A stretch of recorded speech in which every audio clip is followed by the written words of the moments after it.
Right, okay, so coming into standing, may be part of the rehab process, or because somebody has come maybe to the limited ability, we will then use an active hoist. So this is a standing hoist, and it's called an active hoist because somebody takes part in it, they are active in it. So this, as I say, is called, it's called the Encore, but the ones that you may say on the wards are called the Sara Steady. Now remember I said sorry, the Sara Plus, apologise, the Sara Plus. Now you may remember I said about the Sara Steady previously, and Sara standing for standing and raising agents. So when standing hoists were first designed, they were designed to raise somebody into standing, and they got called Saras, and staff got very comfortable with that word. At the beginning of last century, the manufacturers Arjo decided to have a new generation of hoist, and they called it Encore. Now, in European terms, again, but unfortunately we didn't understand the word Encore, so it was rebranded and it was called Sara, because everybody knew what a Sara was, plus meant it was better than.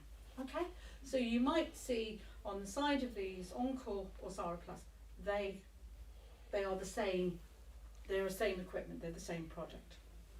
And what they do, it is the only standing hoist still on the market that does that amazing natural pattern of movement in sit to stand. Okay, so they're very, very good as a rehab tool. So they are run by battery. So staff will tell you about the battery care and the importance of keeping batteries on charge. In the hospitals you will always have a second battery. It's everybody's responsibility to do that.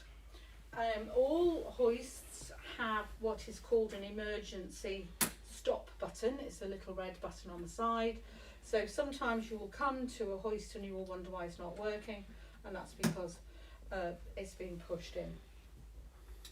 And all hoists have an emergency lower as well, and the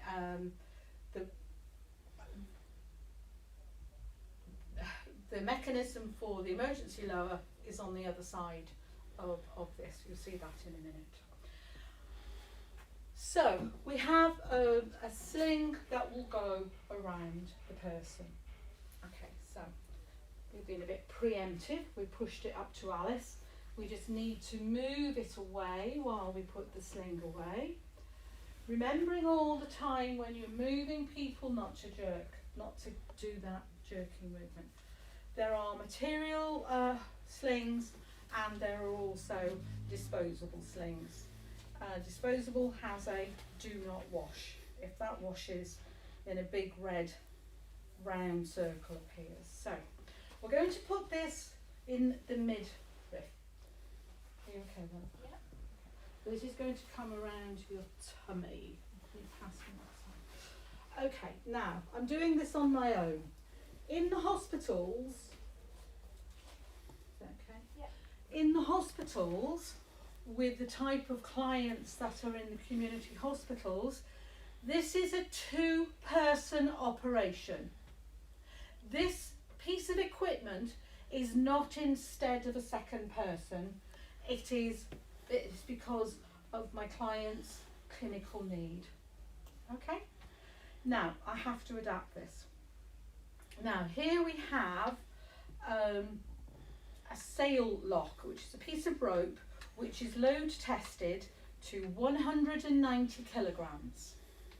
Well, to me, that's 30 stone. That's very strong. Okay? So it will move very loosely. When these black knobs at the end are pulled into place down like that, I can put as much power on that as possible. It will not move. If somebody hasn't quite let the little black knobs dangle, it will come through. So it's an important safety feature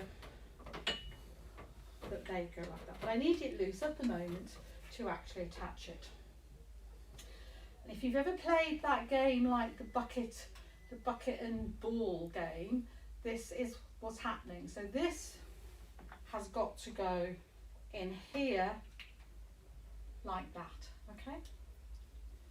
So what will happen is the loops on the side, you make sure that they go through, and I think I'm going to go for the tighter one for you. So it's going to come a little bit closer in a minute. So this moves here and it goes into the bucket and ball. So this is doing the one on that side. Okay, now that I've attached that, I'm actually going to be, because this is a two-person, Lisa's here with me, because when I start moving this equipment, I can't be near my patient. Before I start to stand her up, a very important thing. Now this is height adjustable and it's called a shin support because it's supporting her shins. Now, if you go around the knee and just under the knee and you put 2 fingers under the knee, that is where the level of the shin support should be. Again, if we raised it too high, it is actually going to stop you actually moving. So this is in a good position. Okay, thank you. Right, we're now going to pull these tighter.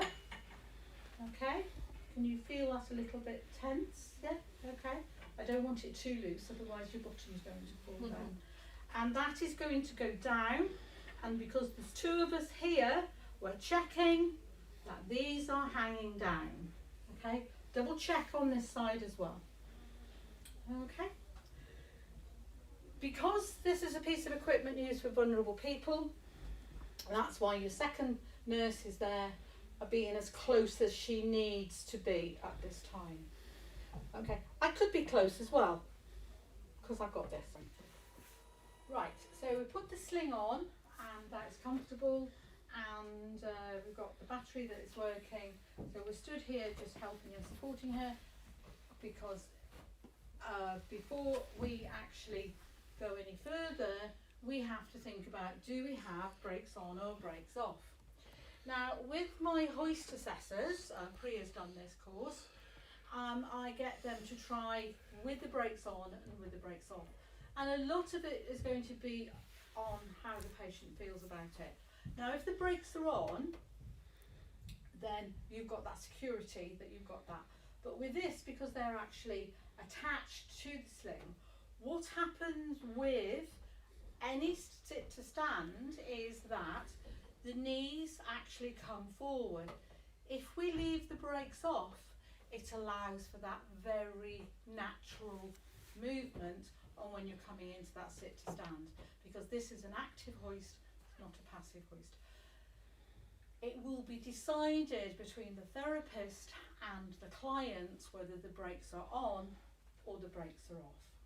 So at this time I'm going to leave the brakes off, so you may just notice a very imperceptible manoeuvre, yes, but it's only going to be a little bit, it's where your legs are.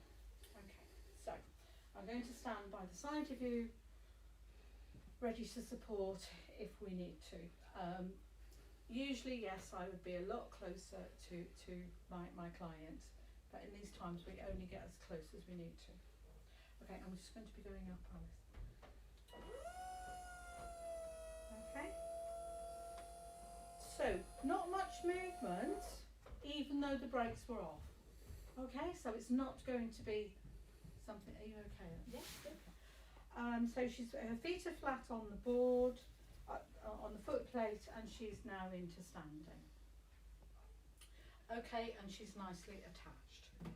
So my second nurse is there supporting. If I've got the brakes on, I will take them off. Again, I'm going to actually manoeuvre to put her on the bed. Again, when I'm manoeuvring you, I'm thinking about my patterns of movements, okay? And I'm just going to pull this back a bit, and as I walk around, I'm actually you're not travelling very far, more than 360, and again, it's my legs that are doing the movement and not my arms. In fact, I won't have to do very much if it's my legs doing the movement. I'm just showing that I don't have to put an awful lot because it's my legs, not my arms. Okay. So we're going to put you on the bed. So I'm pushing you in again. I need enough room. I don't need squashed against the bed. I need enough room that you can sit down comfortably and the bed is the right height. It's low enough. Okay. Just to show the difference, I'll put the brakes on this time as you go down. You don't have to, but we've had it ones with brakes up, off, and one with brakes down. So here we are. And I'm going to let Lisa support you on that side, and we're just going to go down to sitting. Oops, bigger than we're going down. Okay.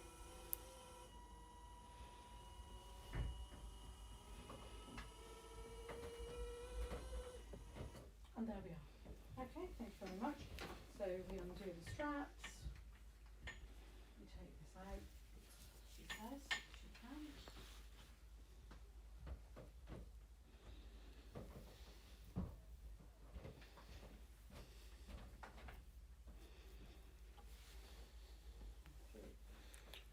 So if I move this away, this can help you. Okay.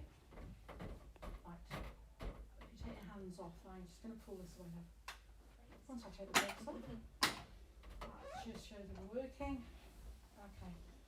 And then take the sling off and we're ready to go into the bed.